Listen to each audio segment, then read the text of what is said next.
Hi friends, Karthik தீபம் சீரியலை பற்றி தான் நம்ம இந்த வீடியோக்குள்ளே பார்க்க போகிறோம். வாங்க நம்ம வீடியோக்குள்ளே போகலாம். கார்த்திக் சந்திரகலா தான் கலசத்தை எடுத்துகிட்டு போனாங்க அப்படின்னு உண்மையை கண்டுபிடிச்சிருந்தாங்க. ஆனால் எதுக்காக இதெல்லாம் பண்ணிகிட்ருக்காங்க அப்படிங்கிற உண்மை தான் அவங்களுக்கு தெரியாமல் ரொம்பவே குழப்பத்தோடு இருந்துகிட்ருக்குறாங்க. அது மட்டும் இல்லாமல் இந்த நிச்சயார்த்தத்தில் அந்த புடவையை கண்டுபிடிச்சாங்களா, அந்த புடவை யாருக்கு சொந்தமானது, அவங்களும் யார் அப்படின்னு தெரியலையே.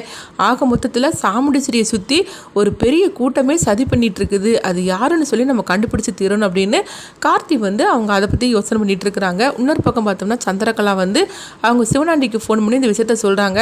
கலசத்தை எடுத்தது நான் தான் சொல்லிட்டு அந்த டிரைவர் கண்டுபிடிச்சிட்டான் போலுக்கு அப்படிங்கவும், அப்போ சிவனாண்டி சொல்கிறாங்க, எவ்வளோ சீக்கிரம் அந்த டிரைவரை வீட்டை விட்டு நம்ம துரத்தி விடணுமோ அவ்வளோ சீக்கிரம் துரத்தி விடணும்.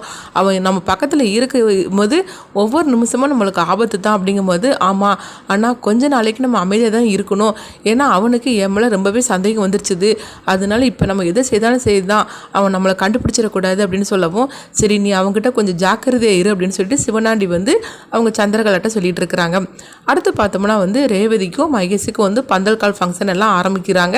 அப்போ எல்லாருமே வந்துருந்தாங்க. அப்போ பார்க்கும்போது சாமுண்டீஸ்வரி மட்டும் யாரையோ தேடிக்கிட்டே இருக்கிறாங்க. அப்போ சாமுண்டீஸ்வரியோட கணவர் கேட்குறாங்க, ஈஸ்வரி நானும் அப்பமே இருந்து பார்த்துட்டு இருக்கிறேன், நீ யாரை தேடிட்டு இருக்கிற அப்படிங்கும்போது, வேற யாரும் இல்லைங்க, என் ஃப்ரெண்டு அதான் டாக்டர் இருக்காளா, அவள் தான் வாரன்னு சொல்லியிருந்தா, அவளை தான் நான் எதிர்பார்த்துட்டு இருக்கேன் அப்படிங்கவும், இதை கேட்டதுமே மகேஷும் மாயாவும் அதிர்ச்சி அடைகிறாங்க. ஐயோ என்னது, இந்த டாக்டர் இப்போ வரப்போகிறாங்களா, அவங்க கண்ணில் மட்டும் பட்டோம் அவ்வளோதான் அப்படின்னு சொல்லிட்டு அவங்க மாயா பயப்பட ஆரம்பிக்கவும், இப்போ மகேஷ் கேட்குறாங்க, இப்போ என்ன பண்ணுறதுக்கு அப்படிங்கும்போது, சரி நான் எப்படியாவது அவங்கள வர விடாமல் தடுக்கிறேன், என்னை எங்கன்னு சொல்லி கேட்டாக்கி எப்படியாவது சொல்லி சமாளிச்சுக்க அப்படின்னு சொல்லவும் மகேஷும் சரி அப்படிங்கிறாங்க. அடுத்து பார்த்தோம்னா அவங்க மாயா அவங்கள பார்க்கறதுக்காக கிளினிக்கு போயிட்டுருக்குறாங்க.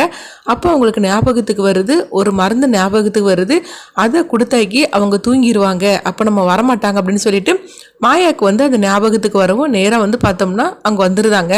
வந்ததுமே அவங்க பார்க்குறாங்க, டாக்டர் அவங்க பேஷண்டெல்லாம் பார்த்துட்டு இருக்கும்போது, இதுதான் சரியான நேரம், எப்படியாவது அவங்கள தூங்க வச்சிட வேண்டியதான்னு சொல்லிட்டு அந்த நர்ஸு பார்த்தோம்னா அந்த மருந்தை ஒரு பாக்ஸுக்குள்ளே வைக்கிறாங்க.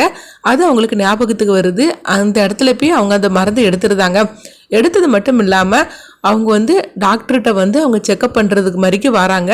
வரும்போது அவங்களும் செக் பண்ணிவிட்டு, சரிங்க உங்களுக்கு ஒன்றும் பிரச்சனை இல்லை, எல்லாம் கரெக்டாக தான் இருக்குது அப்படின்னு சொல்லவும், அப்போ அவங்களுக்கு கரெக்டாக சாமுண்டீஸ்வரி ஃபோன் பண்ணுறாங்க.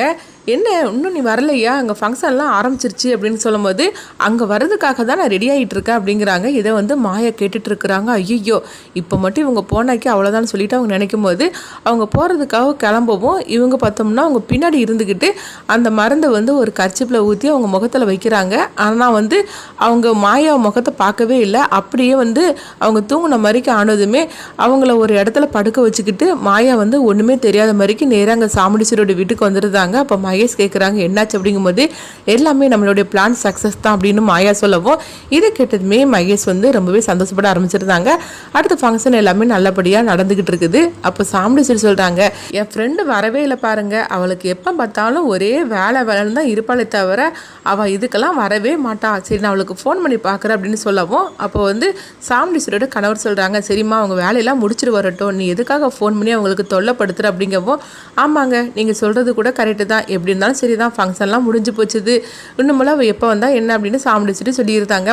அடுத்து பார்த்தோம்னா சாமுண்டீஸ்வரி மாயா கிட்ட சொல்கிறாங்க, ஃபங்க்ஷன் எல்லாம் நல்லபடியாக முடிஞ்சுது, இதுக்கப்புறம் நீங்கள் எங்கேயும் போக வேண்டாம், நம்ம வீட்டிலே தங்கிருங்க அப்படிங்கும்போது, இல்லைம்மா நீங்கள் சொல்கிறதெல்லாம் சரி தான், ஆனாலும் கல்யாணத்துக்கு முன்னாடி நான் அங்கே இருந்தால் சரிப்பட்டு வராது, அதனால நாங்கள் வீட்டுக்கே போயிருந்தோம், ஒன்றும் பிரச்சனை இல்லை அப்படின்னு சொல்லிட்டு இருக்காங்க.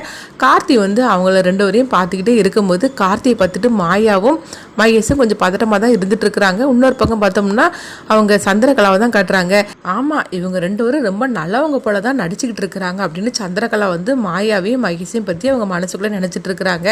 ஆக மொத்தத்தில் இந்த குடும்பத்துக்கு சரியான ஒரு மாப்பிள்ளை தான் வரப்போகிறான், இவன் இன்னமும் ரொம்ப நல்ல மாப்பிள்ளை மாதிரிக்கு இவன் நினச்சிக்கிட்டு இருக்கிறான் மனசுல எங்கள் அக்கா, ஆனால் இவன் எவ்வளோ மோசமானவன்னு சொல்லிட்டு இவளுக்கு தெரிய மாட்டேங்குது அப்படின்னு சொல்லி அவங்க சந்திரகலா நினைக்கிறாங்க. அடுத்தங்க பார்த்தோம்னா கார்த்தி அந்த மூணாவது நபர் யாராக இருக்கும் அப்படின்னு சொல்லிட்டு அவங்க யோசனையோடு இருந்துட்டு இருக்கிறாங்க. ரேவதியோடைய கல்யாணத்துக்குள்ளேயும் அவங்களாம் யாரு அப்படின்னு சொல்லிக்கிட்டு கார்த்தி கண்டுபிடிச்சிருவாங்களா, மாயாவும் மகேஷும் எப்படிப்பட்டவங்கன்னு சொல்லிட்டு அவங்க சாமுண்டீஸ்வரிட்ட நிரூபிப்பாங்களா, அடுத்துதான் இந்த கல்யாணத்தை நிறுத்திடுவாங்களா, அப்படியே நிறுத்தினாலும் ரேவதி கிடத்துல கார்த்தி தாலி கட்டுறதுக்குள்ள சூழ்நிலை எந்த மாதிரிக்கெல்லாம் ஏற்பட போகுது அப்படின்னு சொல்லிட்டு நம்மளை வெயிட் பண்ணி பார்க்கலாம்.